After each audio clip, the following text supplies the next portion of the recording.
Spring arrived in Boston with gentle sunshine. At Amy Davis's house in a quiet suburban neighborhood, tulips and sweet peas swayed in the breeze.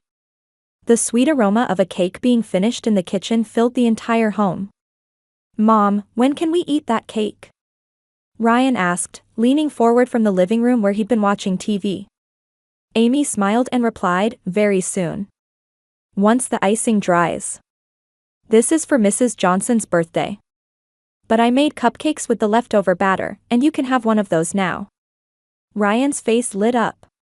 At almost 12 years old, he often struggled at school, but at home he was a bright and obedient child. Despite his learning disability, his intuition for machines was remarkably sharp. Amy placed a cupcake in her son's hand and stroked his head. In her heart, she hoped for the day when his talents would be properly recognized. The ringing telephone broke the peaceful afternoon air. When Amy answered, she heard her sister Olivia's excited voice. "Amy. I have amazing news." "What is it? You sound so excited." "James, he proposed to me." Amy was so surprised she lost her words. Her sister Olivia was a career woman working for a major corporation, and while Amy occasionally heard about her romantic life, this was the first mention of marriage. "Congratulations. When? Where? Tell me everything." Olivia began speaking excitedly. Her fiancé, James Morrison, was the heir to Morrison Automotive, a luxury car dealership chain. He had proposed during dinner at an elegant restaurant. "That's wonderful." Amy sincerely congratulated her. "His father must be delighted." "Yes, he is." And, Olivia's voice took on a slightly tense tone, "Next week, both families are meeting. It's like a formal engagement party." "I see. I'll need to start preparing.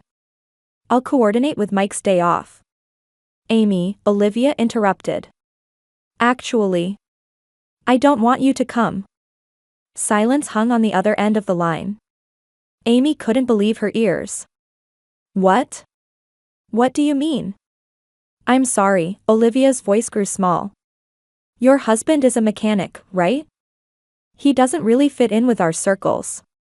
James's father is very particular about propriety and..." Pain shot through Amy's chest. She was proud of her husband Mike.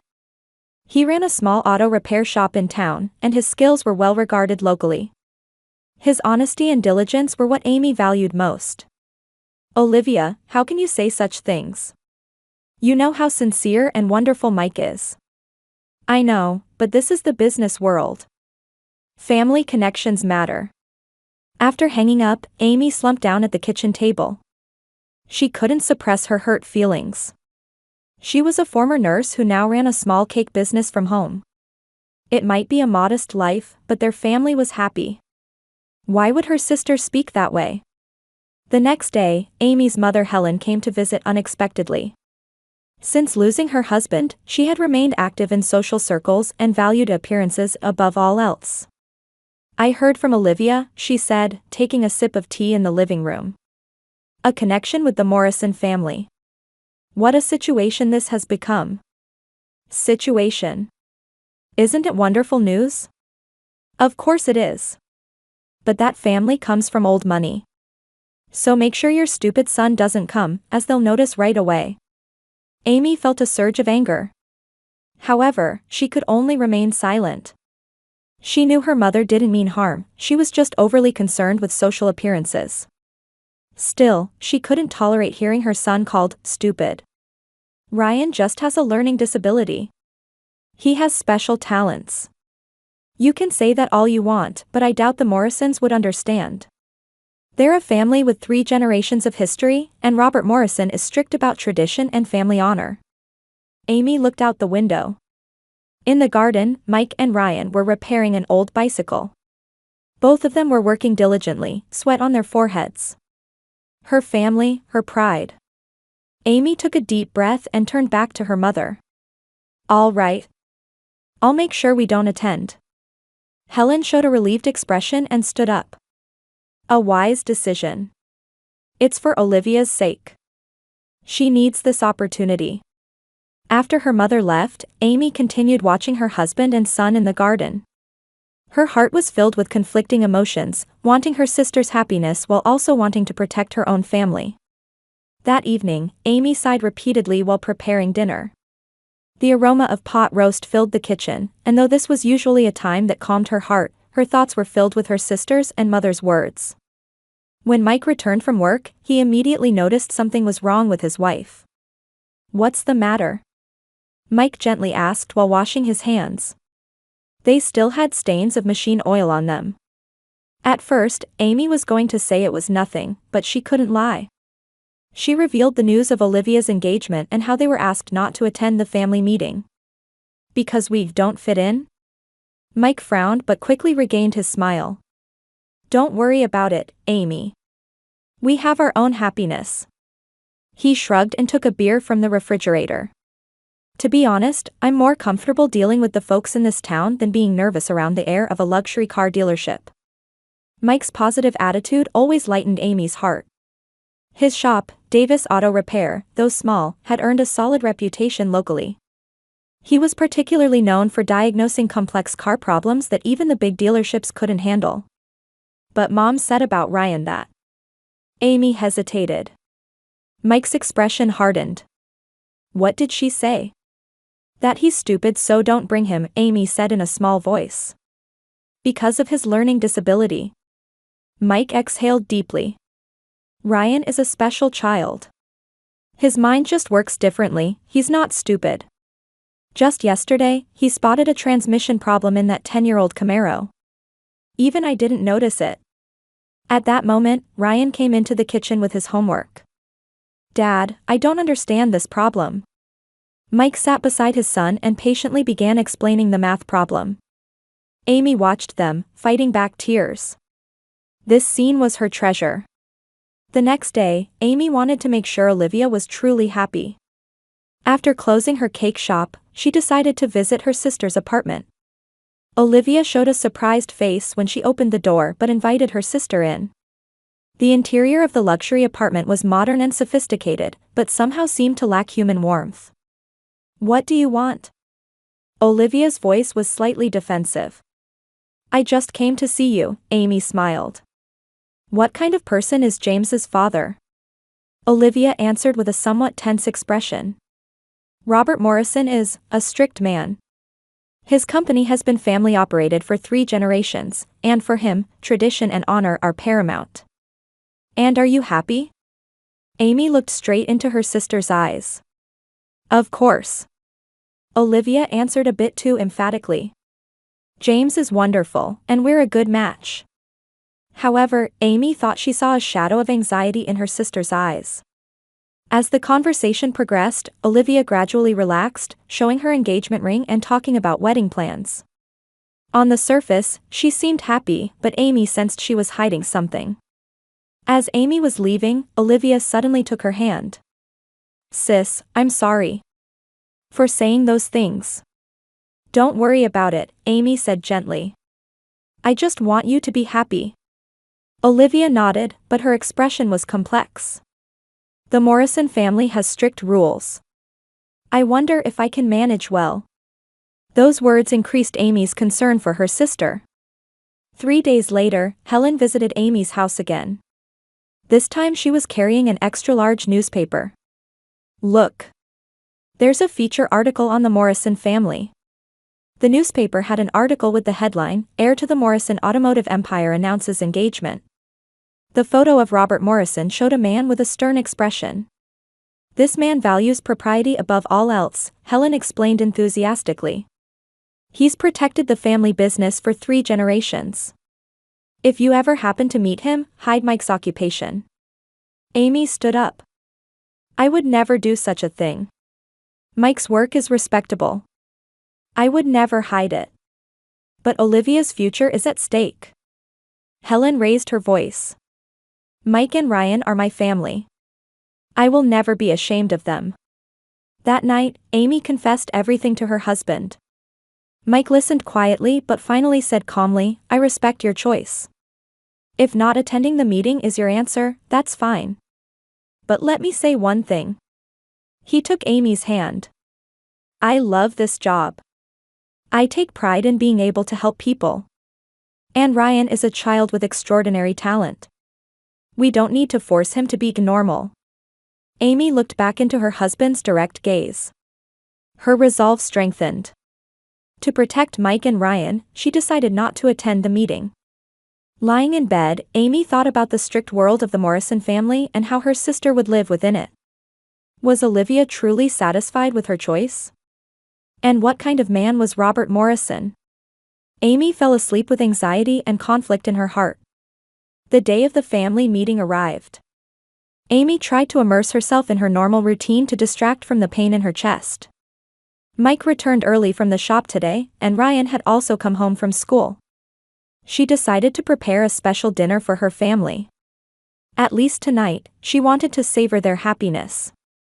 Spaghetti and meatballs with garlic bread, Ryan's favorite. Amy was busy working in the kitchen.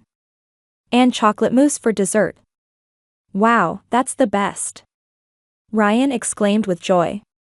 He began helping to set the table. The preparations for a simple but heartwarming dinner were complete. Mike had just taken a shower to wash away the smell of machine oil. Smells wonderful. Nothing can beat your cooking.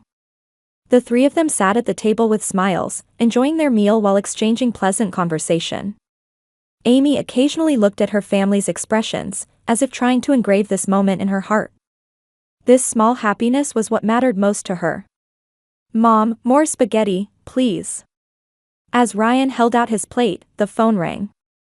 Amy hesitated slightly but got up to answer it. Hello, Davis residence. At first, there was no response. Only faint breathing could be heard. Amy.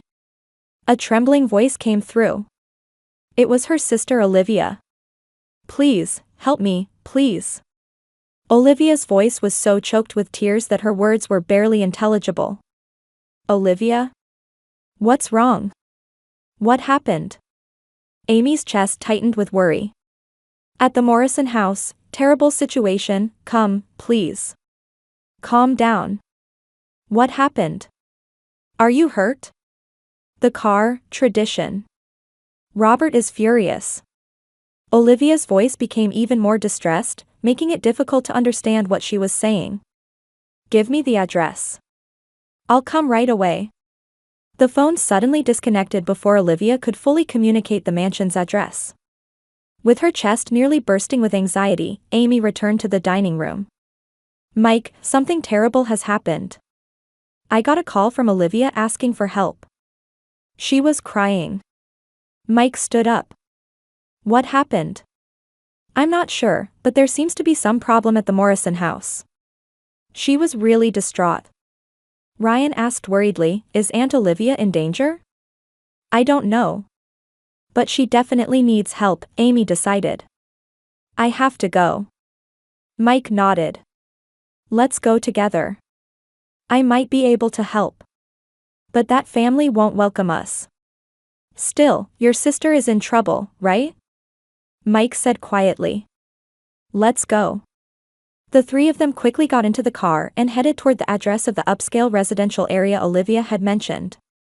The scenery outside the car window gradually changed, from modest homes to elegant mansions with expansive grounds. What amazing houses, Ryan said, eyes wide as he looked out the window. Amy's hands were trembling with tension. When they arrived at the Morrison family gate, a uniformed man was standing there. May I help you? He asked with a stern expression. I'm here to see Olivia Davis. I'm her sister. Your name? Amy Davis. This is my husband Mike and our son Ryan. The gatekeeper looked at the three of them suspiciously. I'm sorry, but your names are not on the list. I cannot let you in. Amy felt a surge of urgency. But my sister called me. She was asking for help. She was crying. While the gatekeeper was hesitating, an intercom rang. After a brief conversation, he reluctantly opened the gate. Please proceed to the mansion. The three walked along the long stone-paved path and finally arrived at a massive colonial-style mansion. When the door opened, Amy was surprised to see her mother Helen standing there. Why did you come? Helen whispered hurriedly. Go back. Olivia called me. She was asking for help. You shouldn't have come. Helen looked at the three of them with a confused expression. Especially bringing Mike and Ryan. Mother, Amy said firmly. We are family. We came to help Olivia. Mike politely bowed his head. Excuse the intrusion, Mrs. Davis. Helen heaved a deep sigh and invited the three inside. It's too late now. But please, don't say anything unnecessary. The interior of the mansion was luxurious, with crystal chandeliers hanging from high ceilings and deep red carpets on marble floors. Amy and her family were led to a spacious reception room. A tense atmosphere filled the room. Olivia sat with red, swollen eyes next to her fiancé James. James wore a bewildered expression, and the man who appeared to be his father had a face red with anger. Several people who seemed to be relatives were also seated. Sis. Olivia stood up and rushed over to Amy. You came. Robert Morrison frowned. So this is the rumored older sister. His voice had a clearly contemptuous tone. Amy maintained a dignified attitude despite her nervousness. Hello, Mr. Morrison. I came because my sister seems to be in trouble. Could you please tell me what happened? Olivia spoke up. Sis, something terrible has happened.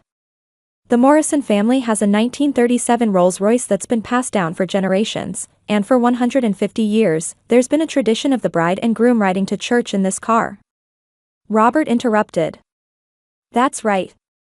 In the Morrison family, riding to church in this car is proof of marriage.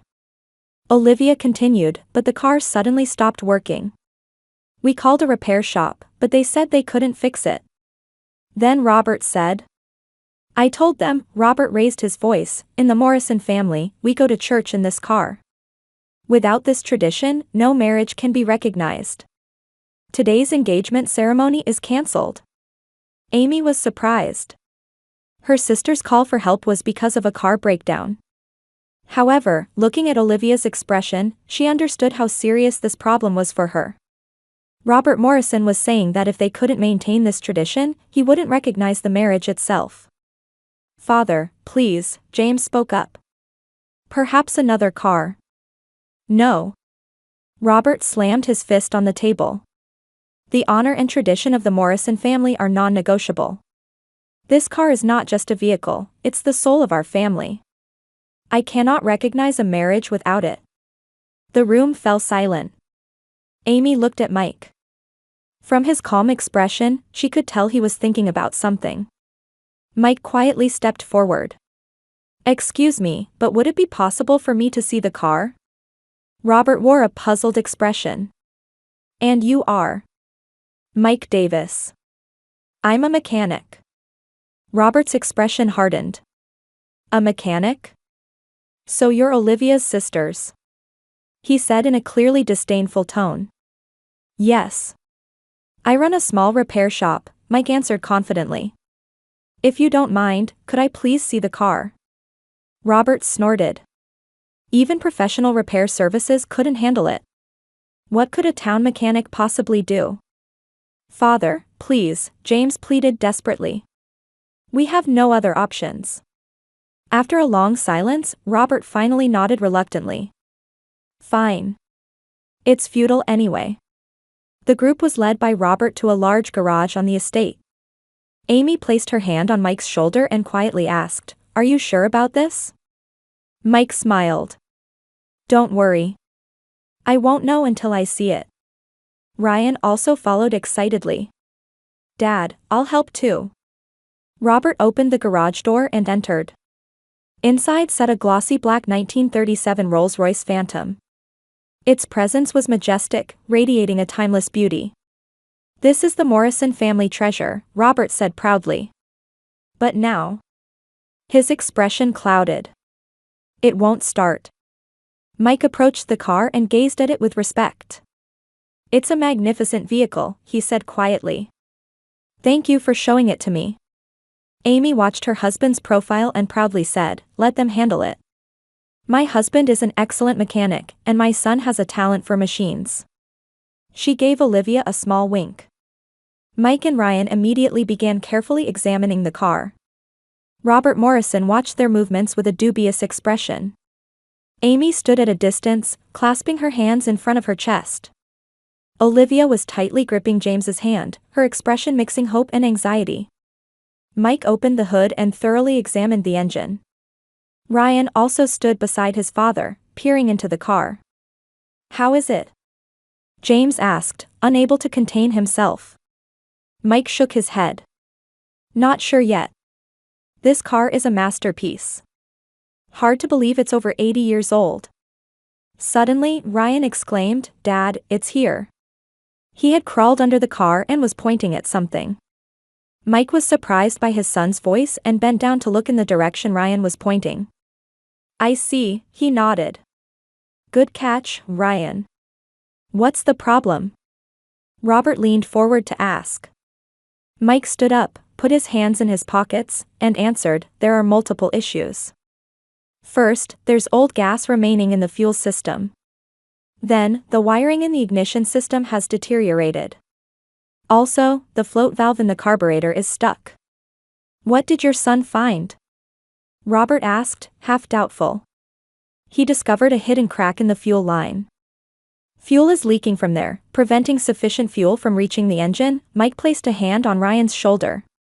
"He has a special eye for these things." Robert frowned, but hope was beginning to blossom. "Can you fix it?" "Let's try," Mike smiled. "Ryan, could you get the tools, please?" Ryan nodded energetically and ran to the car. As Amy watched her son go, she quietly asked Mike, "Do you really have confidence in this? This car is a masterpiece." "And Ryan found a crucial problem," Mike answered quietly. "It's worth trying." When Ryan returned with the toolbox, Mike and Ryan began working. Amy watched the two of them, praying in her heart. Olivia stood beside her. "Sis," Olivia said in a low voice. "I'm sorry for saying those terrible things." Amy held her sister's hand. "Don't worry about it. Family helps each other in times of trouble." Time passed, and Mike and Ryan continued working silently.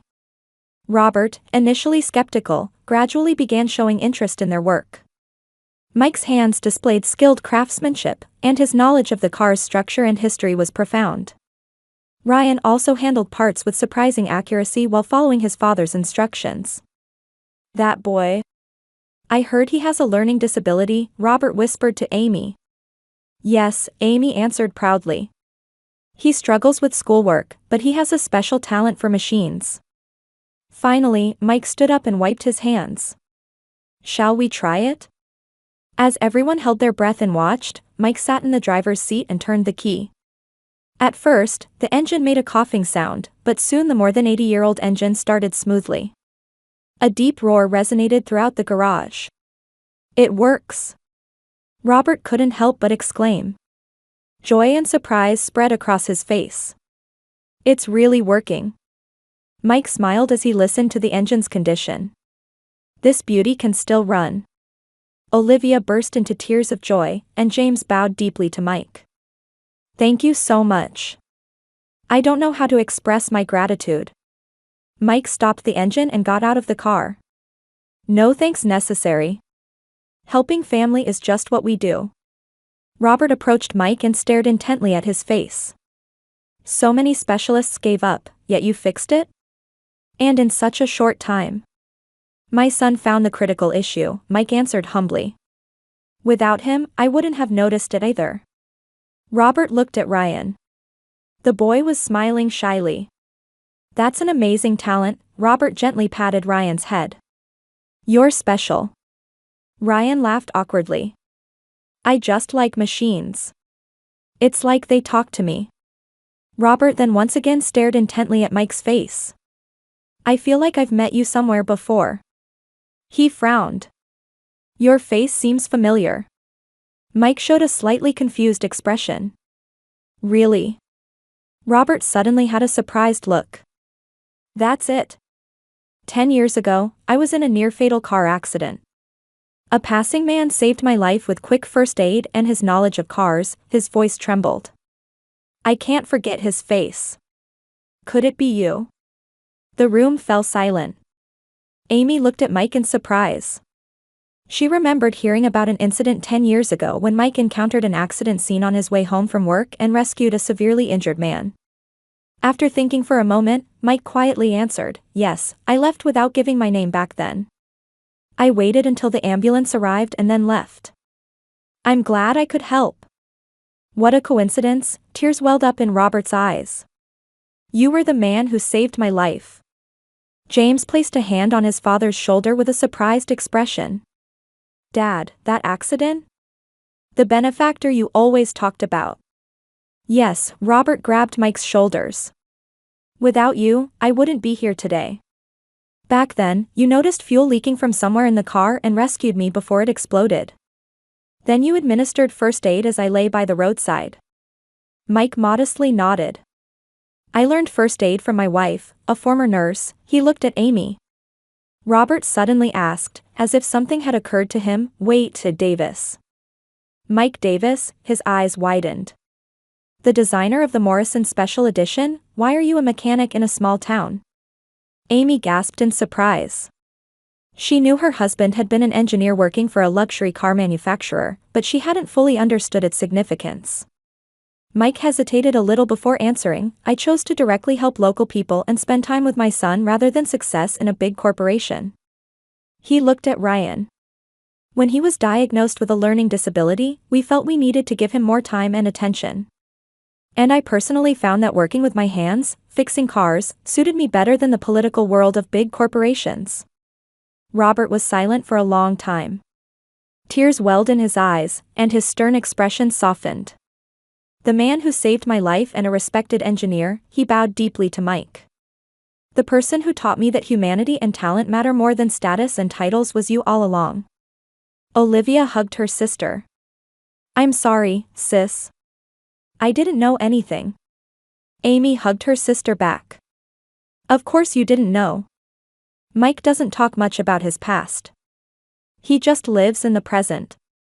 Helen stood with a dumbfounded expression, seeing a new side of her son-in-law. The town mechanic she had looked down on for years was actually a lifesaver and a first-class engineer. Robert placed his hand on Mike's shoulder. Please join us for dinner tonight, he said with a sincere expression. And tell us more about your family. 6 weeks later, a crowd gathered in front of St. John's Church. Under a clear sky, the 1937 Rolls-Royce Phantom glided to a stop in front of the church. Olivia, who stepped out of the car, was wrapped in a pure white wedding dress with a radiant smile. You look beautiful, Amy greeted her sister at the church entrance. Dressed in an elegant mauve dress, she stood proudly as the maid of honor. The wedding was magnificent, with Amy's family welcomed as honored guests. Robert Morrison watched with satisfaction as James and Olivia exchanged their vows. Tradition was preserved. But new values were also found, he quietly said to Mike. During the reception, Robert called Mike aside and spoke to him with a serious expression. Mike, would you consider serving as a technical advisor to my company? Your knowledge and experience are invaluable. Mike smiled but politely shook his head. Thank you. But I like my current job helping local people. Robert looked disappointed but nodded. I understand. But would you at least consider helping with an education program for young mechanics? Passing on skills to the next generation is important. I'd be happy to, Mike extended his hand. Robert gripped it firmly in return. Meanwhile, with Robert's support, Ryan was able to participate in an education program specializing in mechanics, giving him an opportunity to develop his talent. His learning disability remained unchanged, but in the world of machines, he continued to show unparalleled talent. That boy is special, Robert told Amy. His talent might change the world someday. Olivia and James began a happy married life, and a deep bond grew between them. I learned from you and Mike, Olivia told Amy. True happiness isn't in titles or appearances, but in the heart. Helen showed the most surprising change. She let go of her attachment to social status and began helping at Amy's cake shop. I want to value real happiness over superficial respectability, she explained her change of heart. Robert, who had adopted a humanity-first value system after the accident, also changed the management policy of Morrison Automotive. Not only selling luxury cars, he focused more on contributing to the local community and established a mechanic training school at Mike's suggestion. "Mike, meeting you and your family taught me the most important lessons in life," Robert said at the end of the wedding. "What true wealth is, what true family is, and what true value is." On Christmas night, both families gathered at Amy's house. In the simple yet warm home, children ran around, and adults laughed. The Rolls-Royce that Mike and Ryan had repaired was parked in front of the house with special permission. As Amy watched her family's smiling faces from the kitchen, she thought to herself, sometimes life takes unexpected turns. But if you don't lose sight of true values, unimaginable joy might be waiting ahead. As she savored her small happiness, she carried hot cocoa to serve. The Morrison and Davis families, while seemingly living in different worlds, were now bound by new ties, learning from each other about true values and the meaning of family.